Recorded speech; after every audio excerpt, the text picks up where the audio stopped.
Good afternoon, ladies and gentlemen. Thank you for coming to learn more about Common Core history and design. I'm sure you're just thrilled to be spending time with me, but I will try to keep it short and to the point in order that we can move on with the rest of the meeting. To begin with, let's talk a little bit about what is Common Core. The name itself describes what it is. It is a group of common standards shared by a whole bunch of different states, municipalities, and what are they called? Territories of the United States, and they focus on core learning that students should have. It is a framework of skills and attributes that hopefully all students will have as they work through our public schools and private schools as well. And this framework describes what students should know at each different level as they move along their educational journey. Common Core is a tiered progression of skills and abilities that tie together and build upon one another very carefully. The standards cover all content areas with a strong emphasis on language arts and math. But because reading abilities tie so closely to science and social studies, they do overlap with all content areas. In math, the emphasis is on problem solving, and again, if you know how to solve a problem in math, it makes solving problems in science and social studies that much easier as well. Currently, there are 46 states, 3 territories, the District of Columbia, and the Department of Defense, who are using Common Core state standards. They are designed to increase higher order thinking skills and depth of knowledge across the board, from kindergarten all the way through 12th. What is Common Core? Now you know, but keep in mind that Common Core is not going to remove your independence to structure lessons. As a professional teacher, you still have the choices to make and how you're going to deliver lessons, which topics to cover at which point across the year, and things like that. Common Core will not eliminate literature from classrooms, and it does not ignore best practices. If you have something that works, Common Core will tie right in with what you already have. So don't feel like you have to cast aside everything that you've built and developed in order to implement Common Core. That is not at all correct. The rationale is very complicated, and there are some documents that are cited in my references if you want to look at all the research that went into it and all the justification. But to keep it short, Common Core reduces variation in what schools are teaching. What's going on at Jacobson Middle School may or may not be the same as what's going on in Cal City, which may or may not be the same as what's going on in Little Rock, Arkansas, or Annapolis, Maryland. And Common Core's main goal is to remove that variation, to get disparities out of 7th grade teaching, 8th grade teaching, 1st grade teaching, etc. Common Core is also important because students' depth of knowledge and their ability to solve problems out of context has been not very good. So Common Core is being implemented so that students have a better understanding of how to solve problems carefully using evidence presented and problem solving and critical thinking skills. Common Core is also important for fostering world-class learners who can be competitive in the global marketplace. If we have a Toyota plant in Tennessee, that clearly shows that we have a global marketplace. How many of you are familiar with the wind farms? You've seen the Danish guys around here lately? We definitely have an internationally competitive world, and our students need to be better prepared.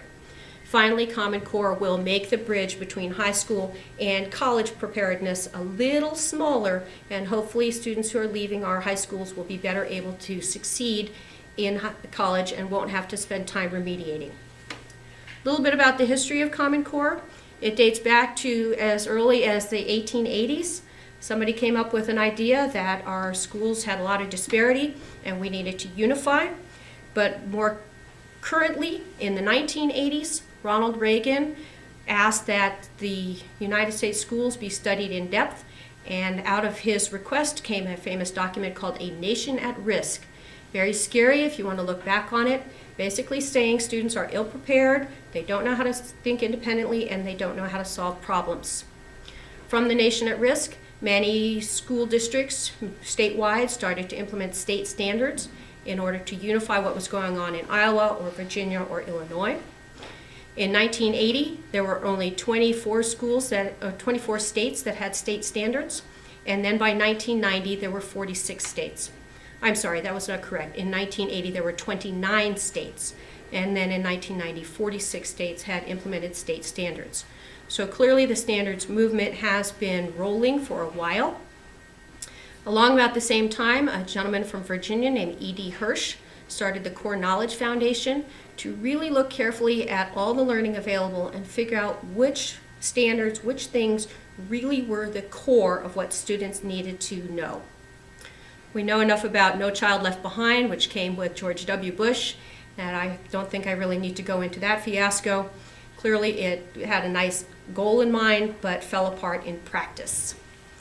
Common Core began in earnest when business leaders started talking to state governors, reminding them that the governor of the state is responsible for education, and if education wasn't working, it was the governor's responsibility to fix it. States started banding together. In 2007, there was a beginning with many states, 36, 38, 40 states getting together. In 2009, 49 states agreed to unify to create the Common Core State Standards. Work groups were created, focus groups, stakeholders such as business leaders, parents, teachers, administrators, state departments of education, individual county leaders got together to formulate the Common Core State Standards. 2010, they set forth the original document, and then revisions and feedback were created. 2012, the state of California itself agreed to adopt the Common Core State Standards as an entire packet. So there's your history. If you want to look at one of the more specific references in the reference sheet, the citation from our esteemed State Superintendent Tom Torlaxson goes into detail about how the state of California actually looked at and implemented the program. What is Common Core? It was designed to build knowledge through content-rich text. Depth and complexity is important. It is research-based, coherent curriculum. Again, it's tiered learning. Each grade level ties together, and it covers all the different subject areas. It is evidence-based. Students are supposed to be using what they read in order to support their writing and their discussion. It's got a communication package where, in addition to writing and reading, students should be able to speak. Common Core emphasizes academic language, which is relatively new. Sometimes you might ask a student to analyze something, and do they know what analyze means? Diagram, do they know what diagram means? So there's an emphasis on academic language. Common Core focuses on fewer topics and asks students to go into greater depth of understanding. There was a quote from a woman named Susan Alberti, and she sums it up very nicely. Rigorous pursuit of conceptual understanding and application. I like that. Rigorous pursuit. So it's going to increase the higher order thinking skills and increase the long-term learning. So that's a little bit about the history and the design. And now it's up to you. What now?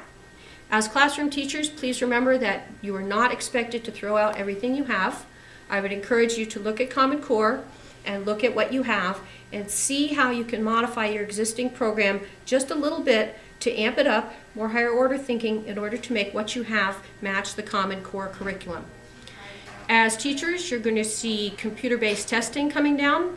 Last year we had a pilot.